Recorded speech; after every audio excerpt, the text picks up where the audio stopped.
In the past few months, hundreds of women and girls of all ages have come forward with complaints that they were raped by soldiers and as part of the war. We met some of the women in a health center in Mekelle. Some of the problems that they're experiencing are extreme physical pain and injuries. Some people are entirely hospitalized. Also, dealing with preventing HIV and unwanted pregnancy. So this kind of help is available as well. And also mental health help and help dealing with their families because there is a lot of stigma surrounding rape here. But one thing that is important to notice that every healthcare professional we talked to about this had to say was that for all of the people that make it to the cities and to the healthcare centers, there's many more that don't. They say the patients will tell them there's many girls in my village that were raped, but only I got to make it to the city for help. And there's many reasons for that. One is that there's not healthcare centers in the countryside very much anymore because most have been looted and many have been damaged, some both. There's also many roads are closed, transportation unavailable, and fear of repercussions. There's a lot of that. Women are afraid to come forward because they were raped, as I say, by authorities. Have you noticed any prevention mechanism in place to protect women and girls from such crimes?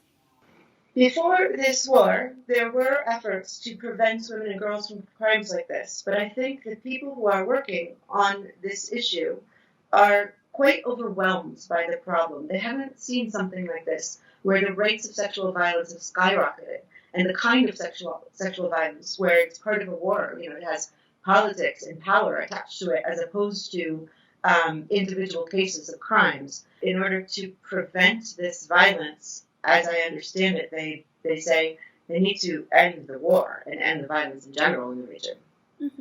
Reports from different humanitarian organizations say that the response to IDPs in Tigray region has been inadequate. Can you describe the living condition you saw them in? Well, every place we went was very crowded. So a single classroom could hold between 30 to, even at one place we saw, they said 100 people slept in individual classrooms. Another issue that we saw consistently was lack of sanitation and lack of advanced medicine. Food was varied from camp to camp. Some camps said, well, we have enough food that is donated by this charity or this organization. Others said that they just didn't have enough food, that they got a little bit of food every day, but some days they were skipped and they didn't get any food. Were you able to talk to some IDPs and hear their personal story? Did they tell you, for example, how they managed to get there and what their journey was like? One consistent story that happened over and over again is families were in their homes, in their villages or towns, and it was attacked or invaded. For whatever reason, there are soldiers coming into town or artillery coming into the town, so people ran off.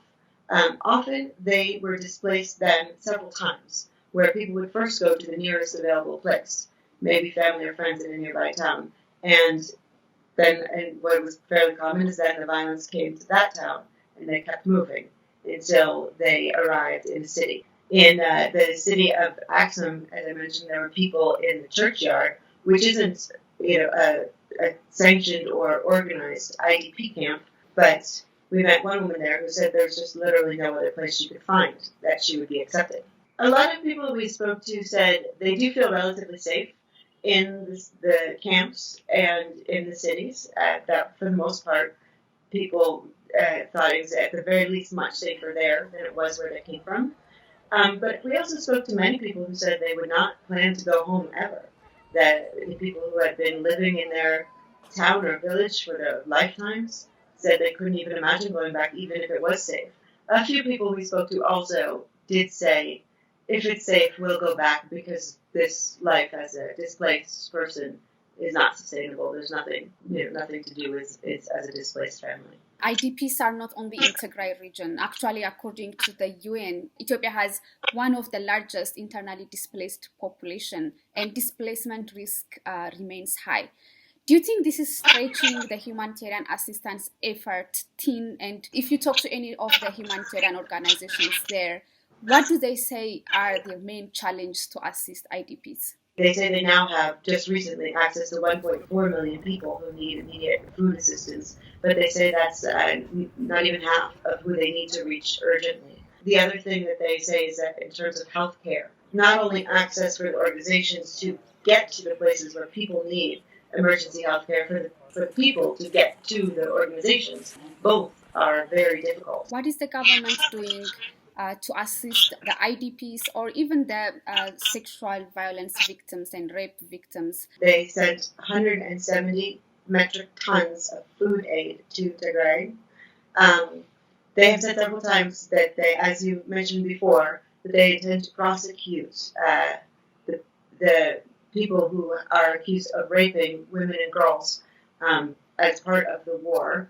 What we do know is that the government says that it recognizes that there is a crisis going on, and it says that they are committed to trying to help avert it.